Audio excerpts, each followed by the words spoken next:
I'm going to kind of make up on the spot about electric forces. So let's talk about that. Forces are vectors, which you can see by this arrow right above the F.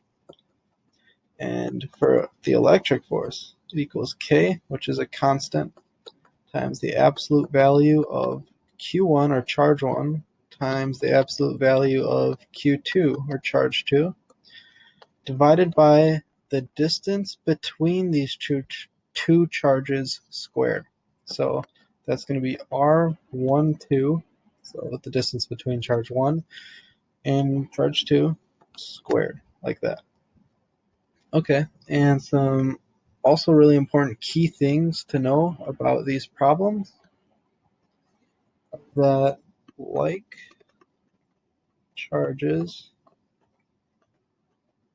so basically positive and a positive, or negative and a negative, will repel. And we'll see what that looks like.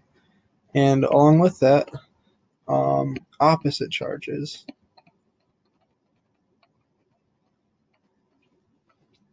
so opposite charges will attract. Okay, so just basically commit these two things to memory right here. Okay, so let's make up an example. Say right here we have Q1, it's a positive charge, and it is 9 nanocoulombs. So charges are measured in coulombs, and nano, the prefix nano, means 10 to the negative 9th coulombs. Okay, and let's say that charge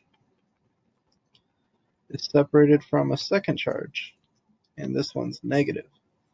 So Q2 equals negative 6 nanocoulombs. So 6 times 10 to the negative 9th coulombs. Okay. And let's say these two charges are separated from Q3, which we'll just say is a positive 8 nanocoulombs. So positive 8 times 10 to the negative 9th coulombs. Okay, so we have the values of the charges. Okay, so looking back at our force equation, we have Q1, Q2, and we'll have Q3 as well. We'll see how that fits in. We have K, which is just a constant. And if we're looking for force, the only thing left that we need is the distance. So let's make those up. So this might not be drawn to scale, but let's say that this distance is 4 meters. Okay, so the distance from Q1 to Q3 is 4.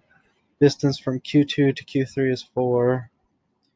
And let's say this distance here are both 1 meter. So this is kind of like the midpoint between those two. Okay, so now we have our distances. And now let's say the question is, what is the net force? So let's draw that as this. The net force on Q3. Okay, so that's our question. So what we're looking for F net. And so our answer has to be a magnitude, because that's what a force is. It's going to be something in newtons. And we also have to give its direction. So that can be some angle or something else, maybe we'll see. That's going to be in newtons. Okay, so how do we start? We're looking for F net on Q3. So F net will equal the force by Q1 acting on Q3 plus the force of Q2 acting on Q3. So this way we have the force of Q1 on Q3 and the force of Q2 on Q3. So that's all the forces we have right here that we're looking for. Okay, so how do we find these? How do we find F1 on 3 and F2 on 3? And it's rather easy. We just have to use this equation. So you can either just commit that to memory or find it on your equation sheet. So let's calculate them. F1 on 3 equals K, which is a constant, just 9 times 10 to the ninth, times Q1. So the charge of Q1 is 9 times 10 to the negative ninth times, and remember the absolute value, times Q3. So that is going to be 8 times 10 to the negative ninth divided by the distance between them. Okay, the distance between them squared. So in that case, the distance between Q1 and Q3 is 4 meters squared. So let's see what this is when we type it into our calculator. 9 times 10 to the ninth. Oh, and actually something really cool. Because charges are mostly nanocoulombs that we're going to find examples with, K, which is 10 to the ninth, will cancel with the nanocoulomb 10 to the negative ninth. So now we have 9 times 9 times 8 times 10 to the negative ninth. So let's do this. 8 times 10 to the negative ninth times 9 divided by 4 squared is 16. So the answer we get is 4.1 times 1, 2, 3, 4, 5, 6, 8. 10 to the negative eighth. Okay, so we have that, or I guess we can say 41 nanonewtons. Either one is fine, depending on what your answer should be in. So that's F1 on 3. And let's do the same exact thing for F2 on 3. Okay, so 9, so K, 9 times 10 to the ninth times the absolute value of Q2, which is actually the negative, let's get that right, negative 6 times 10 to the negative ninth times Q3, which was the 8 times 10 to the negative ninth, divided by their distance. So the distance between Q2 and Q3 is going to be this 4 meters right there. So 4 meters squared. So again, you can cancel these out, and you can easily just type this into your calculator. So let's do that. 8 times 10 to the negative ninth times 6. So the absolute value of negative 6 is just 6 times 9 divided by, again, 4 squared is 16. So here we have 27. So 1, 2, 3, 4, 5, 6, 7, 8.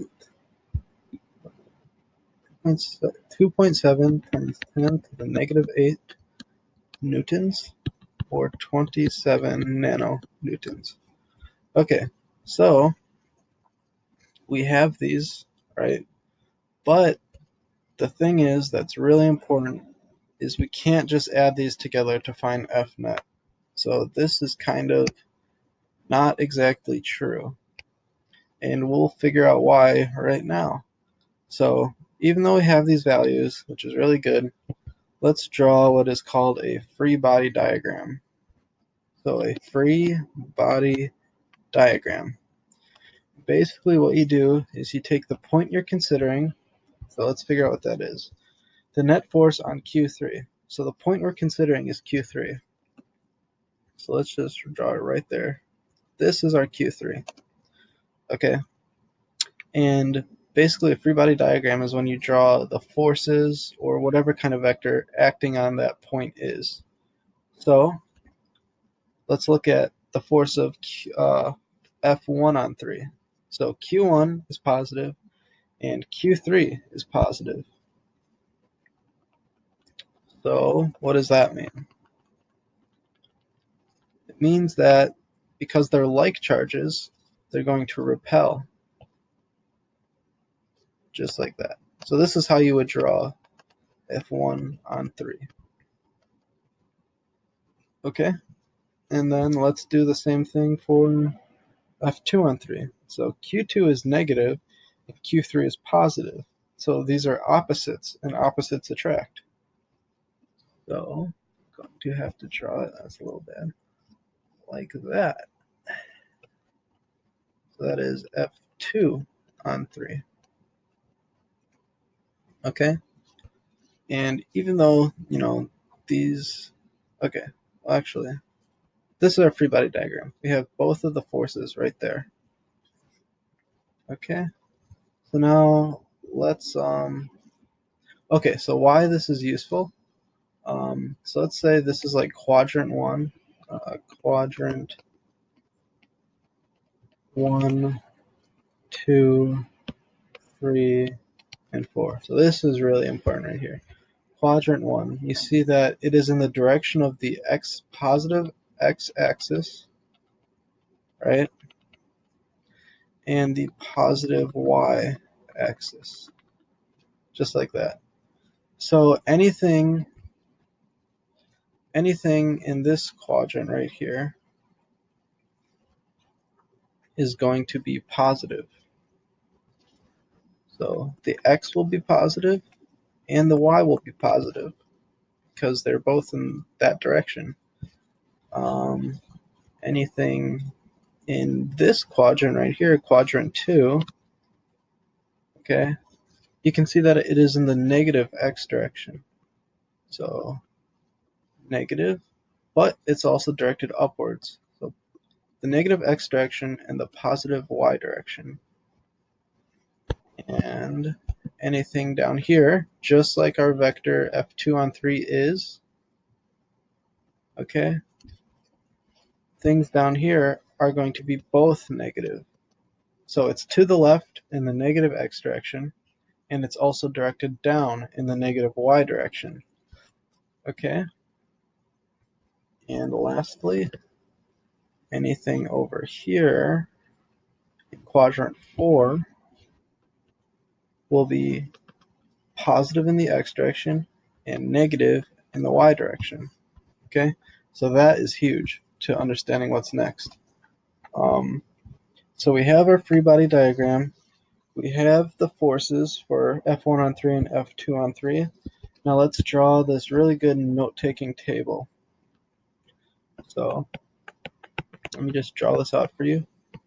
Our first column is going to be the vector. So we have F1 on 3. We have F2 on 3. Okay. And then we have F net. So these are the vectors. And then here we have the force. Our second column will be force. Okay. So we calculated F1 on 3 to be 41 nanonewtons, and we calculated F2 on 3 to be 27 nanonewtons.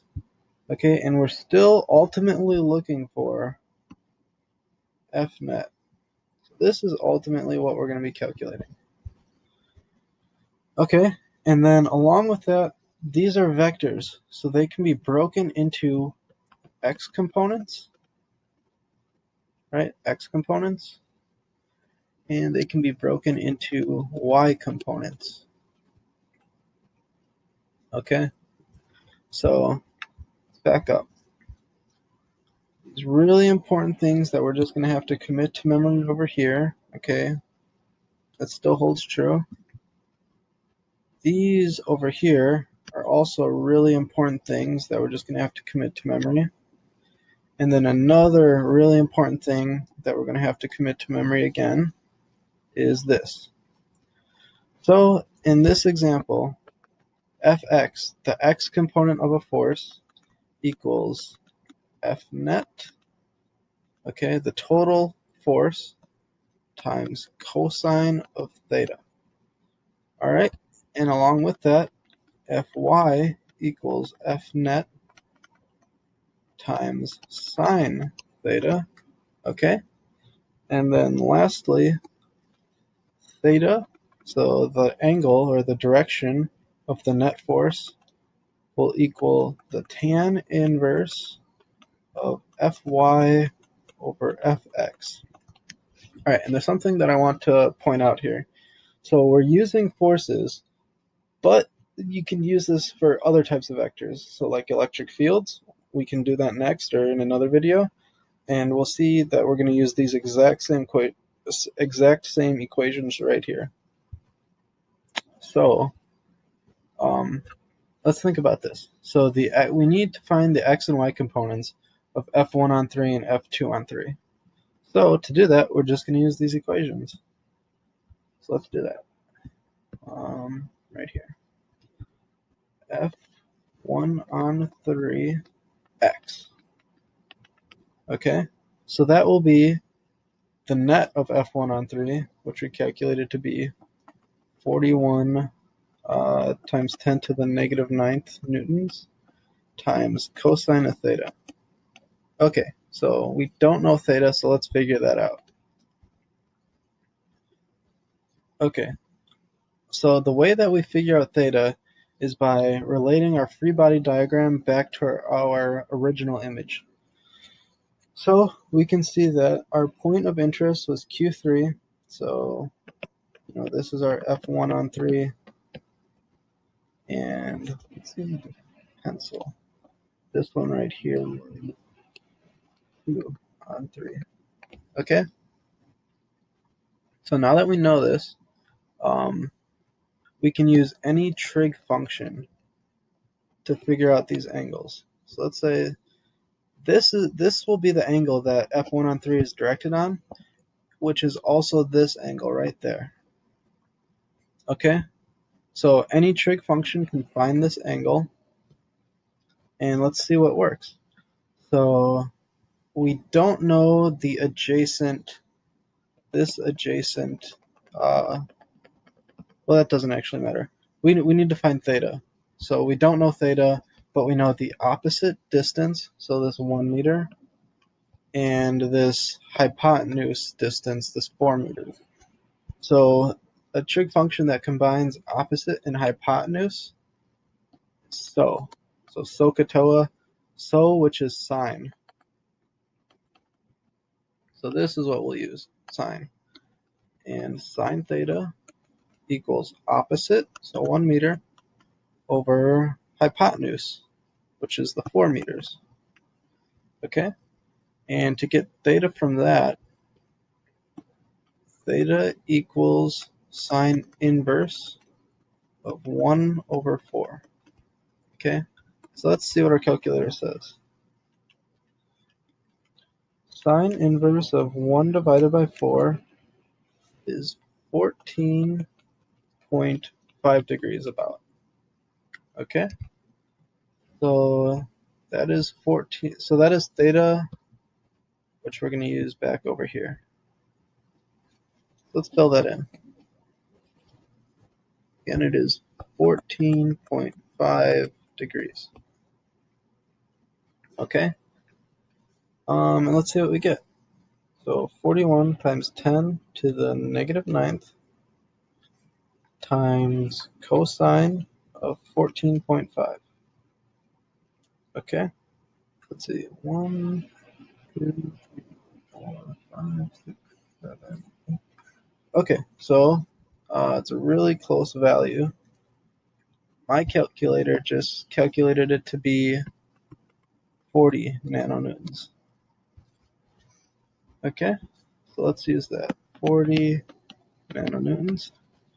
And now let's find the y component of F1 on 3.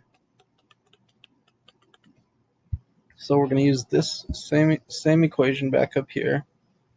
It will be 41 times 10 to the negative 9th newtons times sine of 14.5 degrees. Okay, so let's see what that is. times sine of 14.5.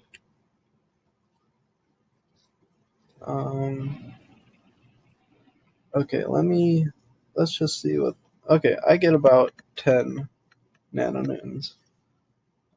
It's such a small number that my calculator is kind of giving me inaccurate values, but let's stick with it. Let's just stick with it. So you can maybe change your calculator mode to be in scientific. Let's see how that affects it. Okay, so let's type this in again. Yeah. Okay, yeah, it's actually really close. It was like 10.3. So let's stick with that. 10 nanonewtons. Okay, so now we have the x and y component of F1 on 3. Let's find the x and y components of F2 on 3. So F2 on 3x, which will equal F2 on 3, so 27 times 10 to the negative 9th newtons, times cosine of that angle, whatever that is. So let's figure out that angle then. So that angle then will be this right there. Okay, and it's actually going to be the same as theta because this is a very symmetrical image, right? So that is good. We don't have much to do. Okay, so 14.5 degrees, and let's calculate that. So 27 times 10 to the negative 9th times cosine of 14.5. Okay, I get 26 times 10 to the negative 9th newtons. So 26 nanonewtons. And then the y component, F2 on 3, y. Okay, so 27 times 10 to the negative 9th newtons times sine of 14.5 degrees. Let's calculate that. Sine of 14.5. So I get, what is this, 6.8 times 10 to the negative 9th newtons. So 6.8 nanonewtons. Okay. So all these values we're going to use to fill in our table. Okay, so the x component of 2 on 3 was 26 nanonewtons, and the x component, or the y component of F2 on 3, 6.8 nanonewtons. Okay, and now this table is actually inaccurate. There's something really important that we have to do, and we have to relate it back to our free body diagram right here. So F1 on 3, you can see that it is in the positive x direction. So the x component is positive, but the y component is in the negative direction, face downwards. So this is a negative. Okay, and let's do the same thing with F2 on 3.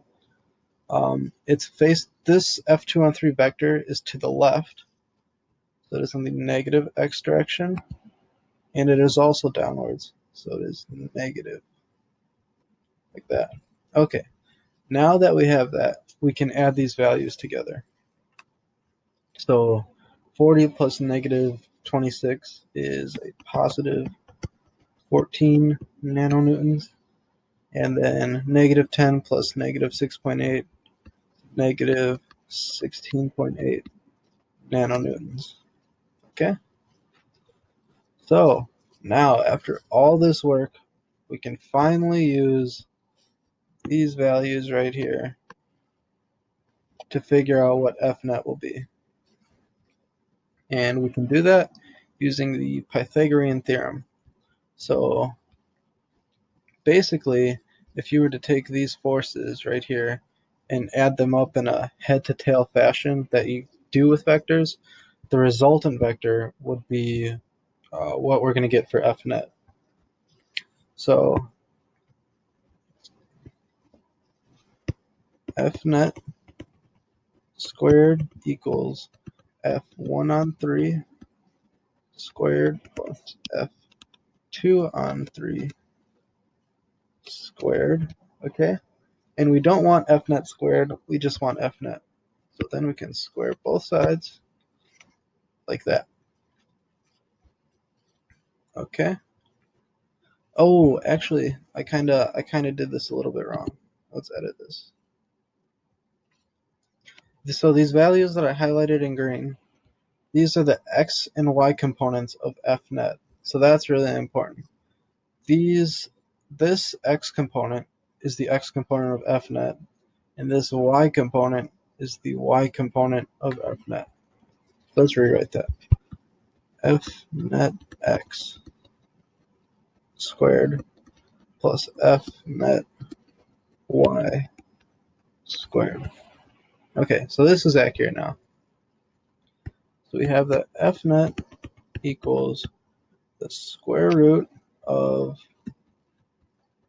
14 nanonewtons squared plus negative 16.8 nanonewtons squared. Okay, so let's calculate that.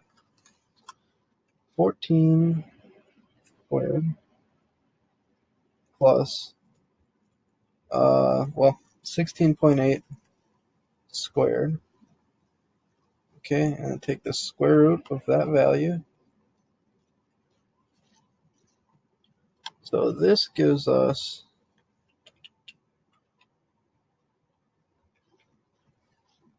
21.9 nanonewtons. So that is F net. F net is 21.9 nanonewtons. Okay, that is the magnitude of F net. So that's really important. Okay, this is going to be part of our answer. But now we have to find the direction of F net because F net is a vector and that this doesn't completely answer our initial question, which is what is the net force on Q3? So now that we found the magnitude, we can find the direction. And real quick, looking at these x and y components of F net, we see that it is in the positive x direction, so it's to the right, and it is in the negative y direction, so downwards. So if we were to draw that real quick, F net would look something like this, to the right and downwards. So this is F net.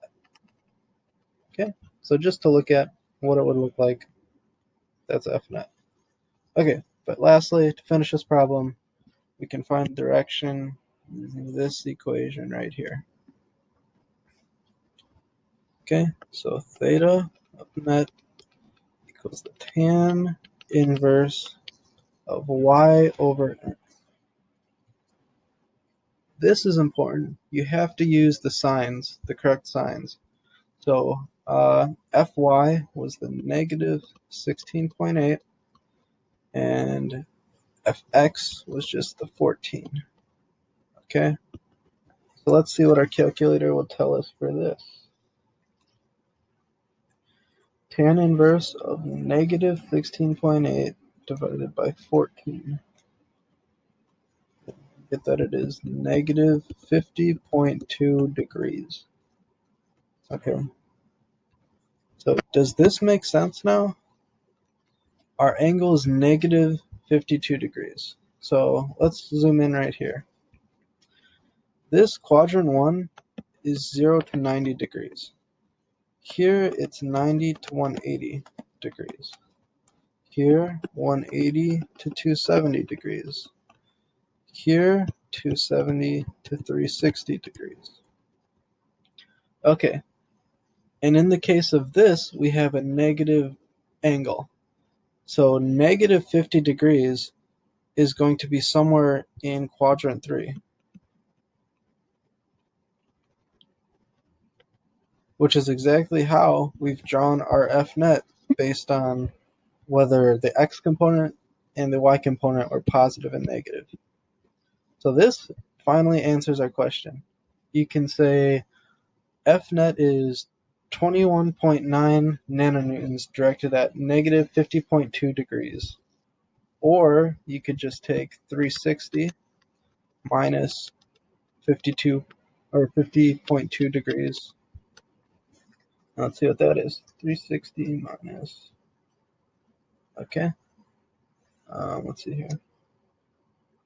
360 minus 50.2.